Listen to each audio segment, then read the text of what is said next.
ये निज धर्म क्या है? मनुष्य का धर्म।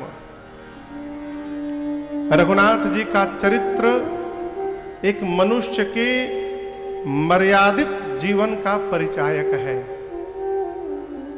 एक पुत्र को कैसा होना चाहिए, एक पिता को कैसा होना चाहिए, एक भाई को कैसा होना चाहिए, एक मित्र को कैसा होना चाहिए, एक पति को कैसा होना चाहिए, और तो और एक शत्रु को कैसा होना चाहिए, यदि जानना है तो मेरे राम जी के चरित्र का दर्शन करिए। ये क्या है? निज धर्म सिखाती रोज रामायण, सदा शुभ आचरण करना, सदा शुभ आचरण करना, बताते रोज रामायण। महापुरुष कहते हैं श्री रामचरितमानस भगवान श्री राम जी का वांगमय स्वरूप है। इसको समझिएगा, ये मानस जी पोथी किताब नहीं है, गंगा जी नदी नहीं है, हनुमान जी वानर नहीं है, गौ मैया पशु नहीं है। उसी प्रकार श्री रामचरितमानस जी ये किताब नहीं है, ये साक्षात भगवान श्री राम जी का स्वरूप है। मानस जी का अवतार कैसे भया? आप दर्शन करिए। पूज्यपाद गोस्वामी तुलसीदास जी कहते हैं, सादर सिवहि नाई अब माथा, बरनाऊं बिशद राम गुण गाथा।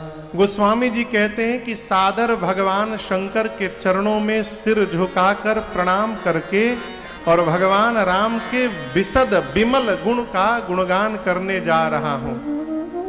कब प्रारंभ किए बाबा? कहते हैं संबत 1631 है, कराऊं कथा हरि पद धरि सीसा। संबत 1631। कौन से संबत में? 1631 संवत्सर था। दिन कौन था? महीना कौन था? नौमी भौम वार मधुमासा, अवधपुरी यह चरित प्रकाशा। संबत 1631 में चैत्र मास शुक्ल पक्ष नवमी तिथि दिन मंगलवार, राम जी जिस समय अवतार लिए थे वो भी चैत्र मास शुक्ल पक्ष नवमी तिथि दिन मंगलवार का ही था। और संबत 1631 में जिस दिन पूज्यपाद गोस्वामी तुलसीदास जी मानस को लिखना प्रारंभ किए, वो भी दिन चैत्र मास शुक्ल पक्ष नवमी तिथि और उस दिन भी मंगलवार का ही दिन था। नवमी भौमवार मधुमासा। महापुरुष कहते हैं कि जो जो ग्रह नक्षत्र राम जी के जन्म के समय थे, ठीक वही ग्रह नक्षत्र जोग लग्न ग्रह वार तिथि जो राम जी के जन्म के समय थे, वही योग लग्न ग्रह वार तिथि सब संबत 1631 के रामनवमी के दिन थे। उस दिन तो रघुनाथ जी का जन्म हुआ और इस संबत 1631 के रामनवमी के दिन भगवान की गाथा श्री रामचरितमानस जी का जन्म हुआ। ये साक्षात रघुनाथ जी का अवतार है। आपसे निवेदन करूं, गोस्वामी तुलसीदास जी संस्कृत में लिखना प्रारंभ किए। उस समय जितने ग्रंथ बने थे, सतग्रंथ बनते थे, सब देव भाषा में लिखी जाती थी, संस्कृत में। गोस्वामी जी दिन भर लिखते थे, रात को सोते थे, सवेरे जब लिखने जाते थे तो देखते थे कल जो लिखा हूं सब मिट गया। फिर लिखते थे दिन भर। ऐसे चला 7 दिन। दिन भर लिखते थे, रात में अपने आप मिट जाए। बाबा भी परेशान कि आखिर ये चल क्या रहा है। 7वें दिन रात्रि में पूज्यपाद गोस्वामी तुलसीदास जी को भगवान शंकर और मैया भवानी ने साक्षात दर्शन दिया और शंकर जी ने निवेदन किया, बाबा आप जिस संस्कृत भाषा में मानस जी को लिख रहे हैं, आगे चलकर इस भाषा को समझना सबके बस की बात नहीं रह जाएगी।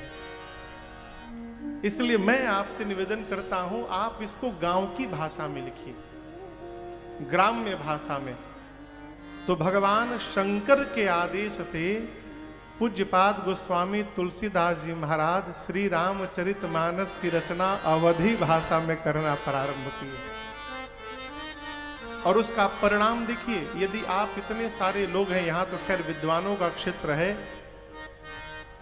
परंतु यदि आपसे हम कहें स्कंद पुराण का कोई श्लोक सुनाइए, कितने लोग सुनाएंगे? एक लोग हाथ खड़ा किए, हमको नहीं याद, हम नहीं सुना पाएंगे। यदि आपसे कहे पद्म पुराण का सुनाइए, कितने लोग सुनाएंगे? वाल्मीकि रामायण का श्लोक सुनाइए, कितने लोग सुनाएंगे? और यदि आपसे कहा जाए कि रामचरितमानस का एक चौपाई कम से कम कितने लोगों को याद है? एक चौपाई जे नइखे उठैले वहू के याद बा, लेकिन उसको पता ही नहीं है कि मानस की चौपाई है। आप ही नहीं, धरती पर जहां जहां सनातनी है, हिंदू है, ऐसा कोई सनातनी नहीं है धरती पर जिसको मानस की कम से कम एक चौपाई कंठस्थ न हो। और कुछ नहीं गाएगा तो ये जरूर गाएगा, ए जी मंगल भावनाया मंगल हारे, मंगल भावनाया मंगल हारे, द्रवऊ दशरथ अजीर बिहारी, प्रभु सुदशरथ अजीर बिहारी, हाँ द्रवऊ सुदशरथ अजीर बिहारी। कम से कम ये चौपाई सबको याद है। अरे चौपाई छोड़िए, दोहा भी याद है। श्री गुरु चरण सरोज रज निज मन मुकुर सुधार, बरनौ रघुबर विमल जस, जो दायक फल चार। ये दोहा श्री अयोध्या कांड का प्रथम दोहा है। यहां से उठाकर इस दोहे को श्री हनुमान चालीसा जी में ले जाकर रख दिया गया। ये क्या है? यही मानस जी की व्यापकता है। देखिए, कहने का अर्थ तभी है माई बाप जब सामने वाला समझ जाए। हमारा जन्म बंगाल में हुआ है, कलकत्ता में। हमको बांग्ला बहुत अच्छी आती है। यदि हम यहां बैठ के 3 घंटा बांग्ला में कथा गावें কি হলো একদিন দাদা আমি কি বলবো আপনাদেরকে, আমি যা কিছু বলবি আমি আপনার কিছু বুঝতে পারবেন না दादा, कुछ बुझाता ना। यदि हम 3 घंटा ऐसे ही बोले तो आप ये तो कहेंगे महाराज कई भाषा जानत है साहब, लेकिन आपको मिला क्या? कुछ नहीं। तो मेरे इस जानकारी का आपको क्या लाभ हुआ? बात वो जो जहां से कही जा रही है वहीं पहुंच जाए, तब कहने वाले की सार्थकता है और बैठने वाले की सार्थकता है। गोस्वामी तुलसीदास जी ने अवधि में इसलिए लिखा कि आने वाले समय में जो नहीं पढ़ा लिखा है वो भी मानस जी की कथाओं को, चौपाई को सुन के समझ जाए। गोस्वामी जी ने मानस जी में 7 कांड लिखे। कितने कांड लिखे? 7। बाल कांड, दूसरा कांड श्री अयोध्या कांड, तीसरा कांड श्री अरण्य कांड, चौथा कांड श्री किष्किंधा कांड, 5वां कांड कहिए सुंदर कांड। सुंदर कांड के बाद लंका कांड जिसे युद्ध कांड कहते हैं, और मानस का 7वां कांड है उत्तर कांड। ये मानस जी के 7 कांड हैं। कई प्रकाशन ऐसे हैं बंबई और दिल्ली में जो 8 कांड का मानस जी देते हैं। अभी सरकार हम लोग छत्तीसगढ़ में कथा गा रहे थे अभी 10 दिन पहले। तो कथा पूरी करके जब हम लोग झारसुगड़ा उड़ीसा एयरपोर्ट पे पहुंचे जहाज पकड़ के कलकत्ता आने के लिए, तो वहां के जो एयरपोर्ट के टर्मिनल मैनेजर थे वो ले जाके लाउंज में बिठा दिए कि अभी समय है जहाज में, तो चल के महाराज जी वहां बैठिए। हम बैठ गए, विनय भी साथ में थे। तो जो एयरपोर्ट की पूरा HR थी, एक बहन जी थी, वो भी मिलने आई। तो उन्होंने कहा महाराज जी भारत के सरकार ने एक नया सर्कुलर निकाला है कि देश में जितने एयरपोर्ट हैं उन सभी एयरपोर्टों के लाउंज में श्री रामचरितमानस जी को रखना अनिवार्य हो गया है। तो बोली कि मैंने ऑर्डर किया था मानस जी को, और देखिए आज ही श्री रामचरितमानस जी की प्रति दोपहर में आई है और तब तक शाम को आप चले आए। मानस जी पहले आए और उनकी कथा गाने वाले पीछे पीछे वो भी चले आए। तो हमने कहा दर्शन करा दीजिए हमको। तो बहन जी जब पोथी जी लेकर आई तो उसके ऊपर लिखा था 8 कांडों वाला रामचरितमानस। हम सोचे तो गोस्वामी जी 7 लिखे थे, 8वां कहां से आ गया भाई। तो खोल के पढ़ने लगे हम। तो एक महापुरुष भय भारत में पूज्य श्री ज्वाला प्रसाद जी, उन्होंने एक कांड अपने मन से लिखा, लवकुश कांड। तो उस प्रति में 7 कांड तो गोस्वामी जी के थे और 8वां कांड ज्वाला प्रसाद जी का था। तो कई लोग इसके कारण दिग्भ्रमित हो जाते हैं कि 8 वाला सही है कि 7 वाला। 2012 की 13 में प्रयाग में कुंभ था। तो एक किताब की दुकान पर मैं खड़ा था, कुछ देख रहा था। तो एक माई आई, बोली कि रामचरितमानस दो। दुकान वाला पूछा 7 कांड वाला कि 8 कांड वाला। तो हम खड़े हो गए, भाई हम भी दर्शन कर ले 8 कांड वाला मानस जी का। तो वही पुस्तक वो भी लेकर आए। तो माई बोली जब पैसे लागे के बाद 7 कांड वाला कहे लिहल जाओ, 8 कांड वाला दीजिए। लेकिन मेरी आपसे प्रार्थना है, यदि पढ़ना है तो जो गोस्वामी तुलसीदास जी ने 7 कांडों की रचना की है उनको पढ़िए। क्यों? एहि महरुचिरा सप्त सोपाना। ये मानस जी के 7 कांड गोस्वामी जी ने यूं ही नहीं लिखे। सप्ताह में दिन कितने होते हैं? जोर से कहिए 7। रंग कितने होते हैं? 7। कई लोग प्रश्न करते हैं महाराज किस दिन मानस को पढ़ना प्रारंभ किया जाए? गोस्वामी जी ने 7 कांड लिखा, दिन 7 है। 7 दिन में से जिस दिन आपका भाव और आपकी श्रद्धा जग जाए उसी दिन से प्रारंभ कर दीजिए। कई लोग कहते हैं महाराज खा के पढ़े कि बिना खाए पढ़े, सवेरे पढ़े कि रात्रि खान पढ़े। भोजन करते समय आदमी नहीं पूछता कि कब भोजन करें कब ना करें। पंजाब में एक बार मैं गया था पूज्य महाराज श्री के साथ। एक जगह ही है पानीपत, किस में पड़ता है सरकार? हरियाणा में, पंजाब से सटा हुआ है पानीपत। पानीपत गया था, एक पंजाबी परिवार था, बड़े भगत लोग थे वो लोग। तो रात्रि में हम लोग रुके, सुबह सुबह 6 बजे निकलना था हरिद्वार के लिए हम लोग को। तो महाराज श्री हमको बोले लाला 5 बजे जल्दी तैयार होके आओ, नीचे जाओ नहा लो फिर चला जाए। मैं 5 बजे ऊपर से नीचे उतरा तो पूरा परिवार पराठा खा रहा था। 5 बजे भोर में सरकार। हम गए तो बोले महाराज तुसी आओ बैठो, हम क्षमा करिए आप ही पाइए प्रभु। है?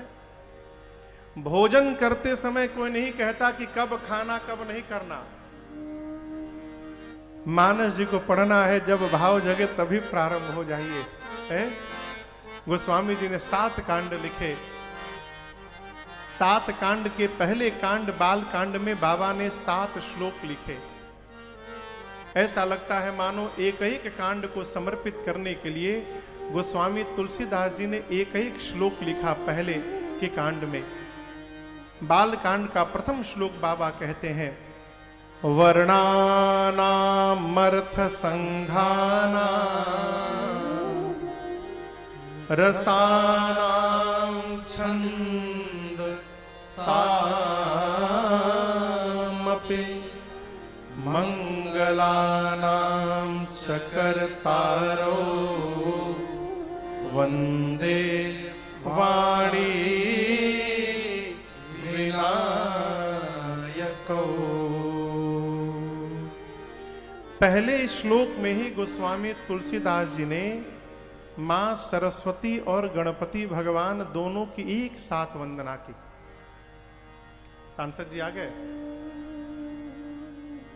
स्वागतम स्वागतम, बैठ।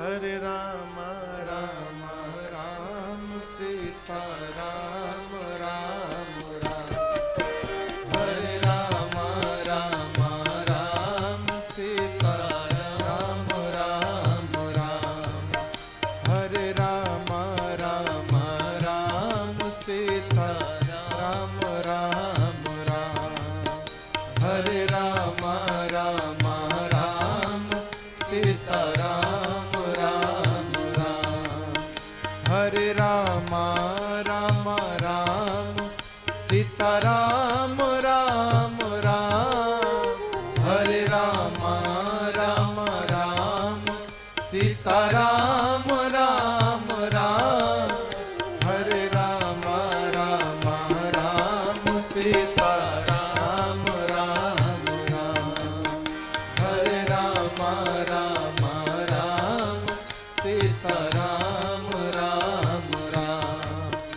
हरे राम राम राम सीता राम राम राम, हरे राम राम राम सीता राम राम राम, हरे राम राम राम सीता राम राम राम, हरे राम राम राम सीता राम राम राम, हरे राम राम राम सीता राम राम राम, हरे राम राम राम सीता राम राम राम, हरे राम राम राम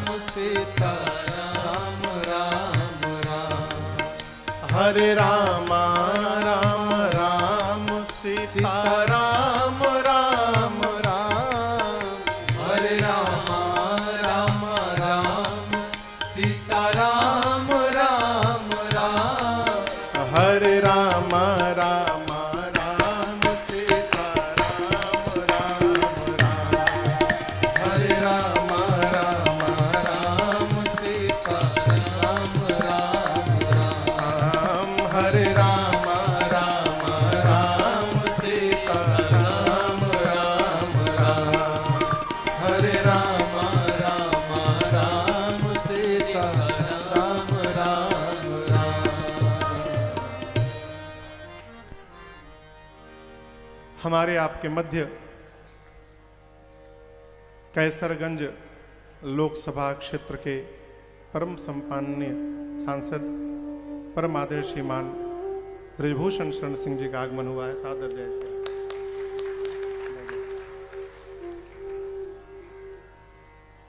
पूज्यपाद गोस्वामी तुलसीदास जी ने बालकांड के प्रथम श्लोक में ही गणपति भगवान और मां सरस्वती दोनों को साथ में वंदन किया।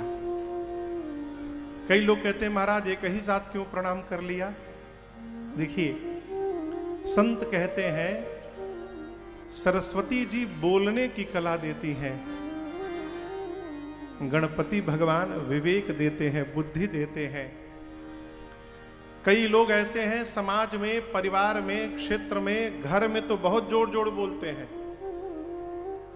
परंतु यदि मंच पे खड़ा कर दिया जाए तो पूरा शरीर कांपत है। ज्ञान है लेकिन बोलने का ढंग नहीं है। कई लोग बोलते बहुत अच्छा है लेकिन क्या बोलना है इसका विवेक नहीं है। यहां गोस्वामी तुलसीदास जी एक ही श्लोक में सरस्वती जी और गणपति भगवान का वंदन करके कहते हैं, मां और प्रभु आप दोनों मेरे पर मिलकर एक साथ कृपा करिए, जिससे मैं मर्यादित भाव से इस श्री रामचरितमानस की रचना को पूर्ण कर सकूं। इसलिए पहले श्लोक में ही एक साथ वंदन किया।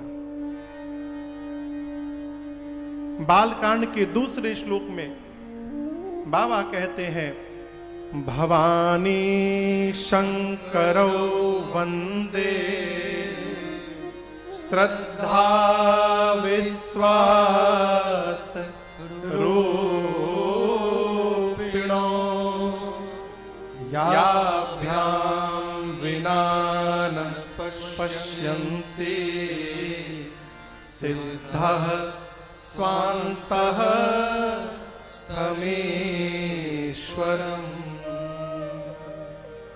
दूसरे श्लोक में गोस्वामी तुलसीदास जी मां पार्वती और भगवान शंकर को वंदन करते हैं। भवानी शंकरौ वंदे, मां पार्वती को श्रद्धा माना गया, भगवान शंकर विश्वास है। कहने का तात्पर्य, जीवन में राजन हो चाहे आप, हम कोई भी व्यवहार करने जाएं, जब तक हमारे द्वारा किए गए कार्य पर हमारी श्रद्धा नहीं होगी और हमें विश्वास नहीं होगा, तब तक हमारा कार्य पूर्ण होने वाला नहीं है। कई लोग कार्य करते हैं लेकिन संशय में रहते हैं। आज कथाएं होने लगी, परंतु जब हम लोग कथा प्रारंभ किए 12 वर्ष पूर्व, उस समय कोई बुलाता ही नहीं था, कोई जानता ही नहीं था। लेकिन आपको बतावें, एक क्षण के लिए भी मन में ये नहीं आया कि कोई नहीं बुलाएगा तो क्या होगा, है? क्यों? हम कथा करने आए नहीं हैं, हम कथा करने के लिए बुलाए गए हैं। किसने बुलाया है? रघुनाथ जी ने बुलाया है। तो जो बुलाया है वही जाने, हम क्यों सोचे। जीवन में ये महामंत्र निवेदन कर रहा हूं आपसे, जीवन में कभी स्वयं अविश्वास में मत रहिएगा। यदि राजन आपके सामने बैठकर राम जी की कथा सुना सकता है तो धरती पर कोई भी कार्य असंभव नहीं है। आप यदि करना चाहें तो अवश्य कर सकते हैं। उसके लिए स्वयं को विश्वास में होना पड़ेगा। गोस्वामी तुलसीदास जी महाराज जिस चरित्र को लिखने जा रहे हैं, चरितम रघुनाथस्य शतकोटि प्रविस्तरम, 100 करोड़ विस्तार है भगवान के चरित्र का। उस अपार चरित्र को एक गागर में सागर को भरना है। विश्वास जब तक नहीं होगा तब तक ये पूर्ण होने वाला नहीं है। भगवान शंकर विश्वास के प्रतिमूर्ति हैं, मां पार्वती श्रद्धा की प्रतिमूर्ति हैं। जिस प्रकार का व्यक्तित्व रहता है उसके पास रहने से उसका गुण हमारे भीतर भी आता है। समझ रहे हैं? जैसा जीवन रहता है, जैसे कोई गलत काम करने वाला व्यक्ति है, यदि आप उसके साथ रहने लगेंगे तो धीरे धीरे उसका स्वभाव आपके जीवन को प्रभावित करने लगेगा। भगवान शंकर विश्वास माने गए हैं। शंकर जी कभी अविश्वास में नहीं रहते। उस विश्वास को वंदन किया गोस्वामी तुलसीदास जी ने। क्यों? जिस प्रकार आप विश्वास में रहते हैं बाबा, वही विश्वास मेरे अंदर भी डालिए, जिससे मैं इस मानस की रचना को पूर्ण कर सकूं। ये दूसरा श्लोक। तीसरे श्लोक में पूज्यपाद गोस्वामी तुलसीदास जी ने भगवान शंकर के जगत गुरु स्वरूप का वंदन किया। वंदे बोधमयम नित्यम गुरुम शंकर रूपिणम यमाश्रितो हि वक्रोपि चंद्रः सर्वत्र वंद्यते। कहते हैं जो भगवान शंकर नित्य बोधमय है। बोध जानते हैं? बोध किसे कहते हैं? क्या करने आए हैं और क्या कर रहे हैं, इसका पता चल जाना ही बोध कहलाता है। क्या करने आए हैं और क्या कर रहे हैं। करना था सब है बाकी, और जो किया नहीं था करना। जीवन के अंतिम पड़ाव पर जाने के बाद ये पता चलता है कि अरे राम ही क्या कर दिए। जो करने के लिए आए थे सब पेंडिंग रह गया। आज जीवन भर जो करते रहे वो लिस्ट में था ही नहीं। जो करना था वो किए ही नहीं, और जो नहीं करना था वही जीवन भर करते रहे। इस बात का पता चलना बोध है, और ये बोध जीवन के अंतिम क्षण में आए, ये बुद्धिमानी नहीं है। जितना हो सके शीघ्र इसको जाना जाए। और ये कब तक जानेंगे? जब तक गुरु की शरण में न जाएंगे। जो स्वयं जगा नहीं है वो आपको हमको क्या जागृत करेगा? भगवान शंकर वंदे बोधमयम नित्यम, जो नित्य बोधमय है। कौन? गुरुम शंकर रूपिणम, जगत के गुरु तुम त्रिभुवन गुरु वेद बखाना। भगवान शंकर। कौन शंकर? जिनके पास टेढ़ा चंद्रमा भी आकर वंदनीय हो गया। इंद्रजीत जी एक प्रश्न करें आपसे। जो आदमी रोज अपन चेहरा बदले वो आदमी कैसा है? कहिए। जब मिले तो दूसरे चेहरा में मिले, वो आदमी कैसा है?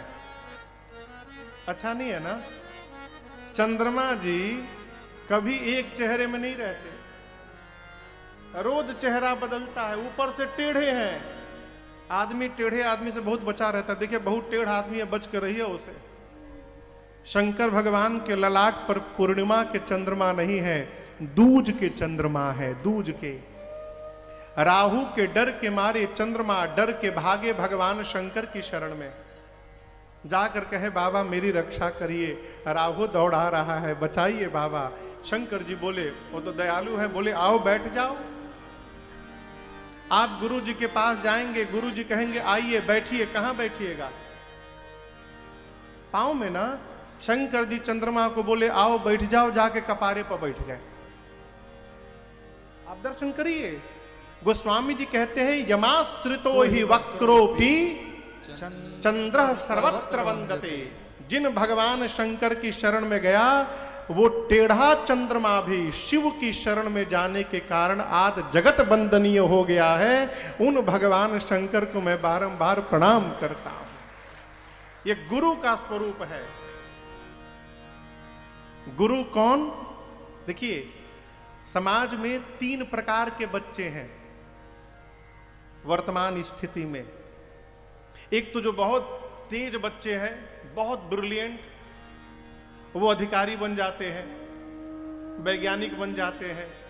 उसके बाद उनसे जो नीचे के सामान्य बच्चे हैं वो मेहनत करके बहुत किसी कंपनी में अधिकारी बन जाते हैं, MBA करके, अथवा सामान्य वर्ग की जो नौकरी है, बिजनेस है, उसमें लग जाते हैं। तीसरा कैटेगरी है जो एकदम नहीं पढ़ते, बदमाशी करते हैं, घर वाले जब परेशान हो जाते तो कहते देखा ये कोनो लायक नहीं है, अब एक कोनो बाबा जी के मठ पे पहुंचावा। तो शैतानी करने वाले बच्चे को लोग जाके किसी आश्रम में छोड़ाते हैं। अब दर्शन करिए, वही बच्चे को जो पूरे गांव को पानी पिला के बैठा था, आश्रम में आया, सदगुरु की शरण में आया, सदगुरु उस बच्चे को ठोकते ठोकते इस योग्य बना देते हैं कि बड़ा होकर वही बच्चा पूरे संसार को प्रकाश देने लगता है और जगत का गुरु बन जाता है। ये क्या है? गुरु की महिमा। आजकल जो बड़े बड़े विद्यालय हैं, क्षमा करिएगा कोई विद्यालय का यहां मालिक हो तो,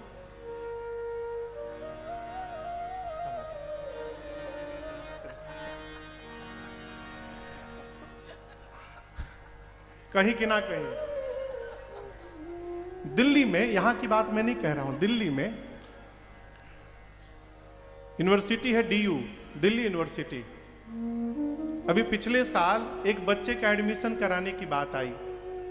जब पता लगाया वहां पर, तो उस विद्यालय के जो प्रबंधक हैं वहां से सूचना आई कि यदि 98% नंबर है तो एडमिशन होगा। कितना? 98। हम मन में सोचे 2% कहाँ छोड़ दिए दया करके, उसको भी पकड़ लेते। अब दर्शन करिए, 98% नंबर पाने वाले विद्यार्थी को भर्ती करके साल भर पढ़ा के और साल भर बाद विद्यालय आपन फोटो छपावत है कि हमारे विद्यालय का 100% रिजल्ट हुआ। इसमें आपकी क्या महानता है? आपने जिनको भर्ती किया है वो पहले से 100% लाने वाले विद्यार्थी हैं, तो आपने क्या किया? महानता तो तब आपकी विद्यालय की है जब 35% 40% पाने वाले को भर्ती करके और साल भर उनको पढ़ाकर और तब यदि 100% नंबर आप ला रहे हैं, तब आपकी महानता है। यहां दर्शन करिए, गुरु की शरण में जो आया, गुरु उसको सत्संग देकर, विवेक देकर, ठोक ठोक कर और उस शिष्य को इस योग्य बना देता है कि वो पूरे समाज को संदेश और प्रकाश देने लगता है। ये गुरु स्वरूप है। भगवान शंकर त्रैलोक्य के गुरु हैं। तुम त्रिभुवन गुरु वेद बखाना। यहाँ गोस्वामी तुलसीदास जी भगवान शंकर के गुरु स्वरूप को वंदन करते हैं। जिन शंकर के पास टेढ़ा चंद्रमा भी जाकर जगत में वंदनीय बन गया, उन भगवान शंकर को मैं बारंबार वंदन करता हूं। तीसरा श्लोक, चौथे श्लोक में मानस के आदि कवि बाबा वाल्मीकि उपनिषद और धरती पर जितने रामायण हैं, रामायण कितने हैं? 100 का उत्तर देंगे? कहिए, अलग अलग देंगे ना? क्यों? जिसके समझ में जितनी बात आएगी वो उतना ही उसी रूप में बताएगा। राम जी के साथ लीला में जितने लोग थे, जितने वानर, जितने मुनि, जितने राजा, सुग्रीव जी कहिए, जामवंत जी कहिए, हनुमान जी कहिए, अंगद कहिए, नल नील कहिए, निषाद राजगुह कहिए, रामायण लिखा। इसलिए गोस्वामी जी कहते हैं रामायण शतकोटि अपारा। रामायण कितना है? 100 उपनिषद और इसके बाद जितने रामायण गोस्वामी जी को सुलभ हो सके, ग्रंथों के सार को निचोड़कर मैंने श्री रामचरितमानस की रचना की है। सम्मतम यद, सबकी सहमति है इसमें, सार समझ रहे लिखा रहता है। गोस्वामी जी कहते हैं जितने सदग्रंथ हैं मैं सबके सार को निचोड़कर श्री रामचरित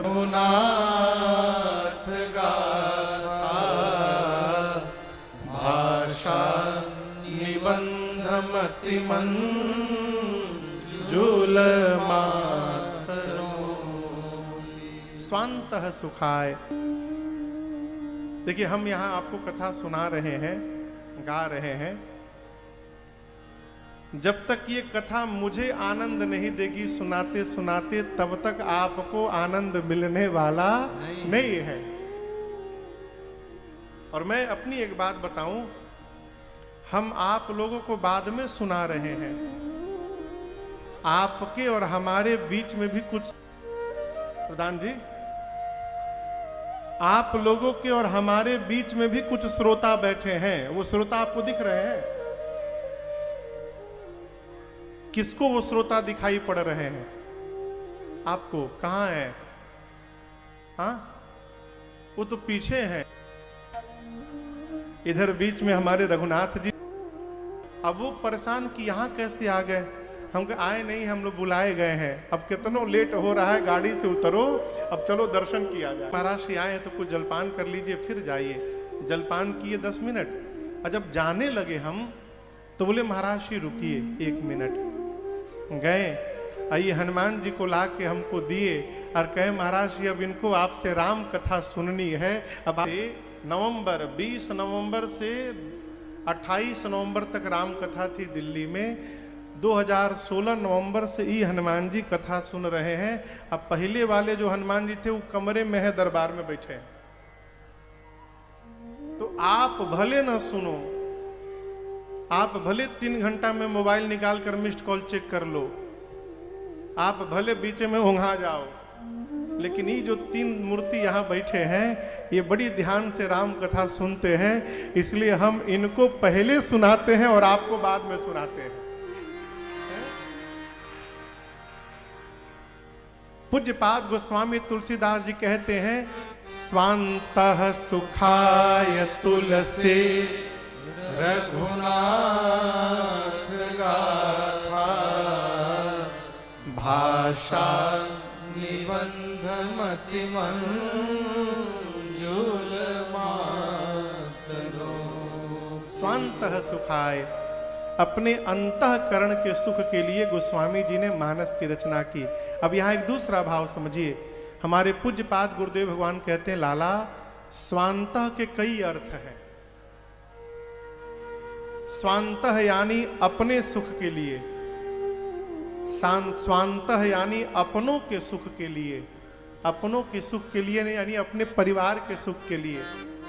स्वांतः सुख यानी अपनी जाति के सुख के लिए, अर्थात समग्र मानव जाति को सुख प्रदान करने के लिए गोस्वामी जी ने मानस की रचना की।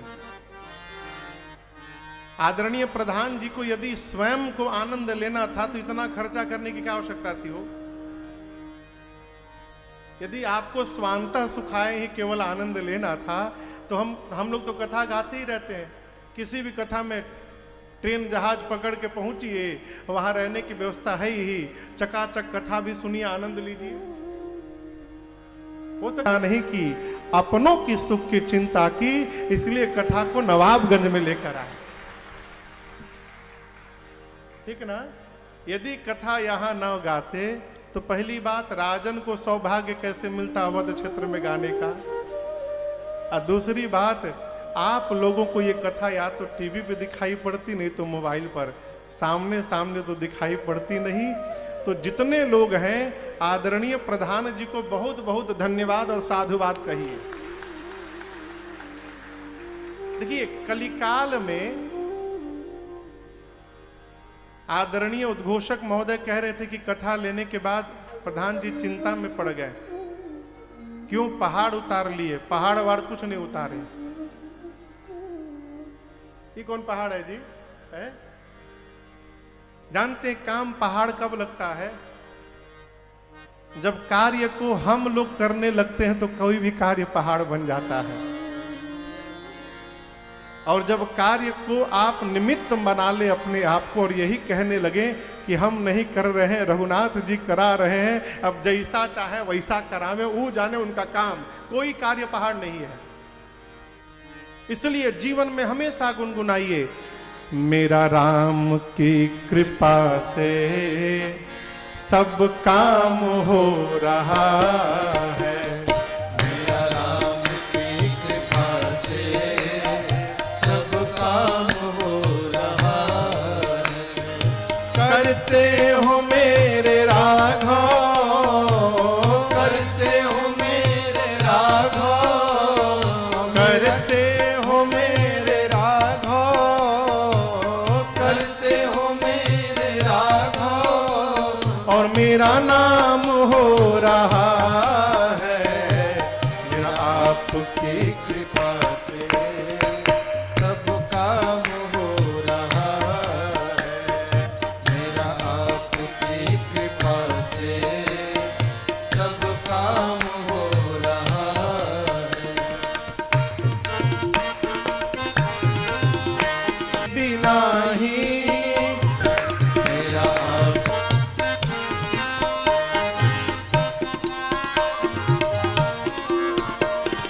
तुम साथ हो जो मेरे, अनुभव करिए, किस बात की कमी है, तुम साथ हो जो मेरे, किस बात की कमी है, प्रभु तेरे सिवा किसी की परवाह भी नहीं है, तेरे सिवा किसी की परवाह भी नहीं है, तुम साथ हो जो मेरे, किस बात की कमी है, तेरे सिवा की है, तेरे सिवा काम हो रहा है।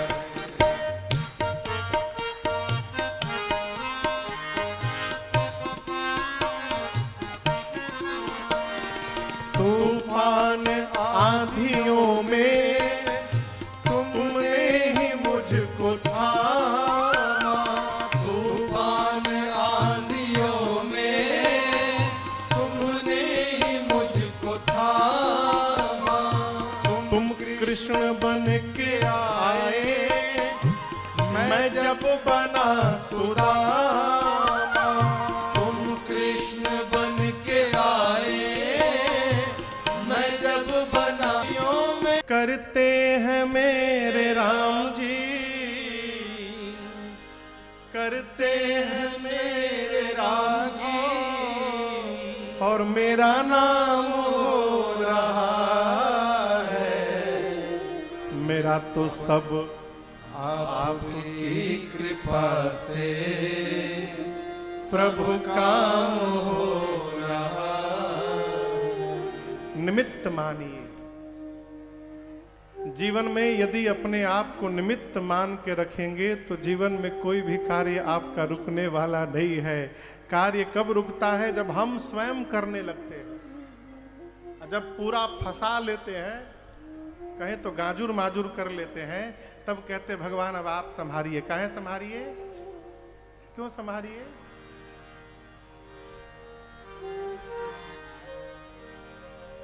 महाभारत का एक प्रसंग है। एक दिन द्रौपदी भगवान श्री कृष्ण से रूठ गई महाभारत के युद्ध के बाद। बोली तुम भाई कहते हो मुझे अपना और भगवान हो, भगवान बनते हो। यदि तुम भगवान होते तो मेरे क्या पति हार जाते उस दिन खेल में? किस बात के तुम भगवान हो?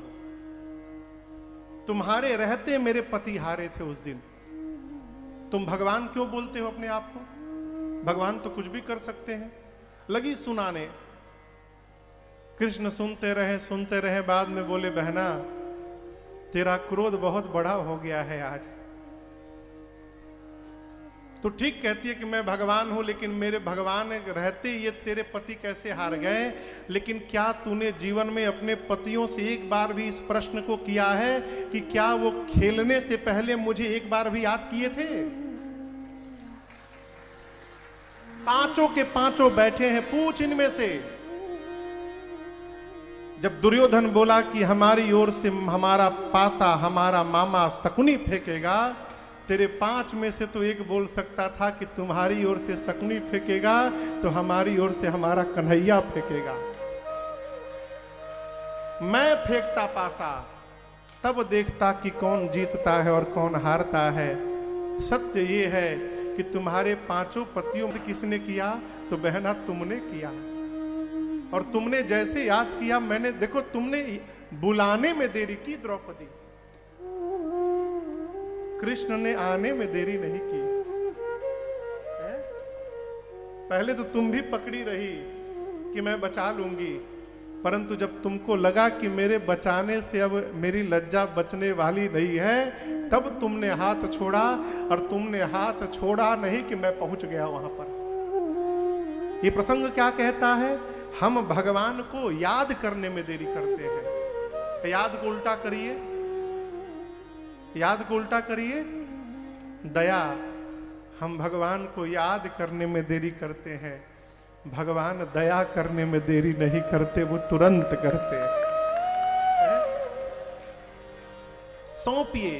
कोई भी कार्य आप सत्कर्म, सुंदर कार्य, ही नहीं कि केहू के मर्डर करे जाए कि भगवान अब आप ही संभालिए, हम तो जा रहे हैं, आप ही मारिएगा। ना ना ना, धर्म सम्मत कोई भी व्यवहार हो, कार्य हो, सामाजिक हो, आध्यात्मिक हो, करने से पहले भगवान को सौंप दीजिए। प्रभु जो आप कराएंगे, जैसे कराएंगे हम वही करेंगे। यहां गोस्वामी तुलसीदास जी महाराज स्वांतः सुखाय तुलसी रघुनाथ गाथा भाषा निबंध मति मंजूल मातनो। स्वांतः सुखाय, अंतःकरण के सुख के लिए पूज्यपाद गोस्वामी तुलसीदास जी महाराज ने श्री रामचरितमानस जी की रचना की। ये मानस के बाल कांड के 7 श्लोक बाबा लिखे। उसके बाद पंचदेव उपासना में 5 सोरठा लिखा और फिर श्री रामचरितमानस की पहली चौपाई बाबा प्रारंभ करते हैं। बंदाऊं गुरु पद पदुम परागा, बंदऊं गुरु पद पदुम परागा, सुरुचि सुबास सरस अनुरागा, सुरुचि सुवास सरस अनुरागा, आमिय मोरिमय चूरन चारो, अमिय मोरिमय चूरन चारो, सामन सकल भरुज परिवारो,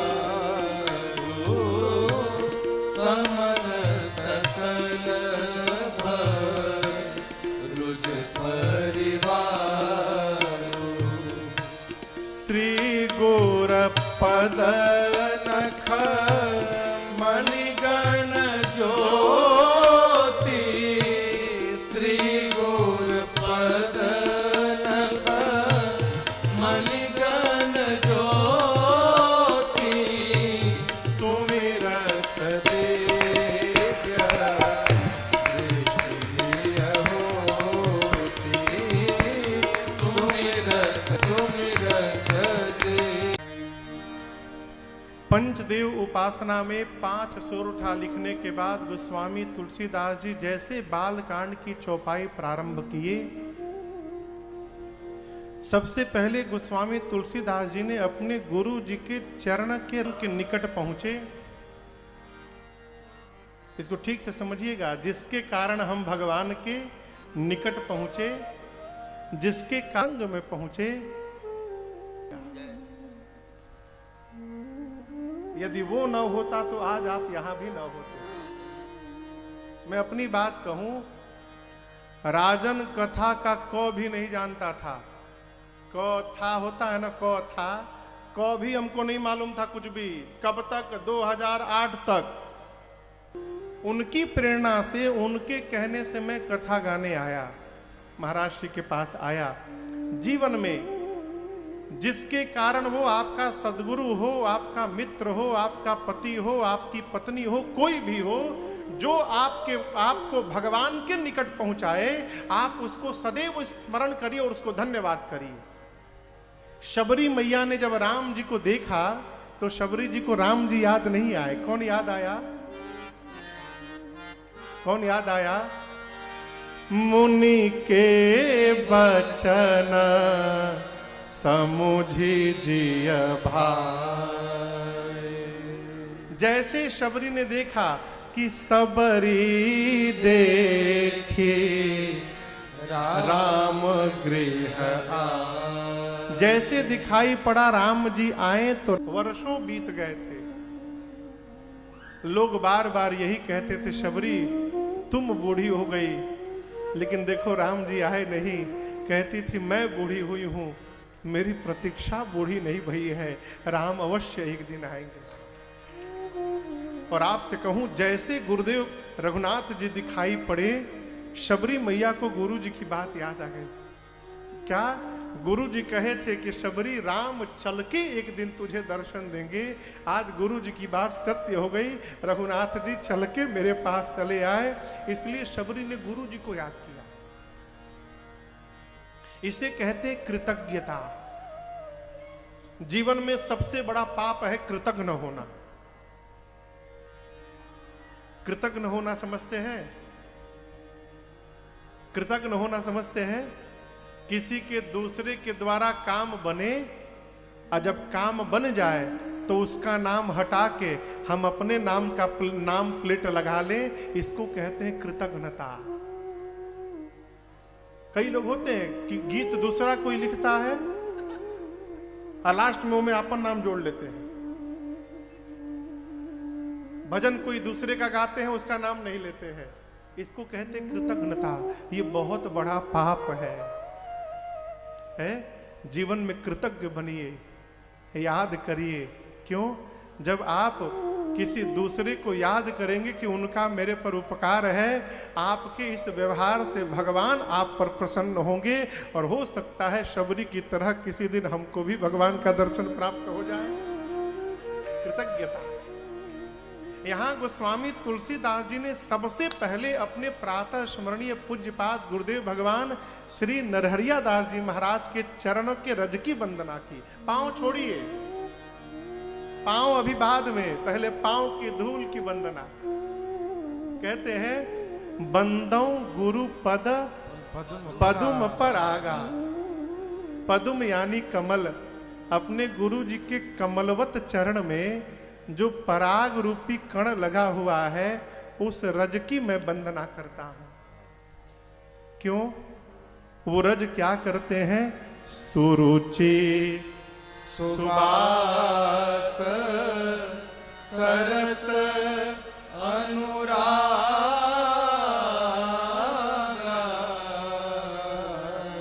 गुरु चरण रज का जो सेवन करता है जीवन में, गुरु कृपा से ये चरण रज शिष्य के जीवन में 4 वस्तुओं का आवाहन करती है। ये 4 वस्तुएं क्या है? सुरुचि, सुबास, सरस, अनुराग। गुरु चरण रज का सेवन करने से जीवन में रुचि बदल जाती है। सुरुचि, सु यानी सुंदर, रुचि यानी चाह। गुरु हमारी चाह को निर्मल कर देते हैं। और याद रखिए, राजन हो चाहे आप हो चाहे ये लोग, हम सब लोग अपने चाह के गुलाम हैं। चाह क्या? 7:30 बज गया, एक कप गर्मा गर्म चाय मिल जाए ना, आए मजा आ जाए। ये क्या है? चाह। हमारी चाह जैसी होती है, हमको नसाती रहती है।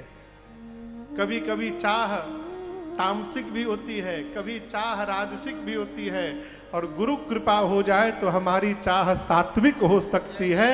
ये गुरु कृपा का प्रभाव है। गुरु कृपा होगी तो अवसर मिलते जीव की चाह बनेगी। समय 5 मिनट मिल गया है, एक माला जप लेका।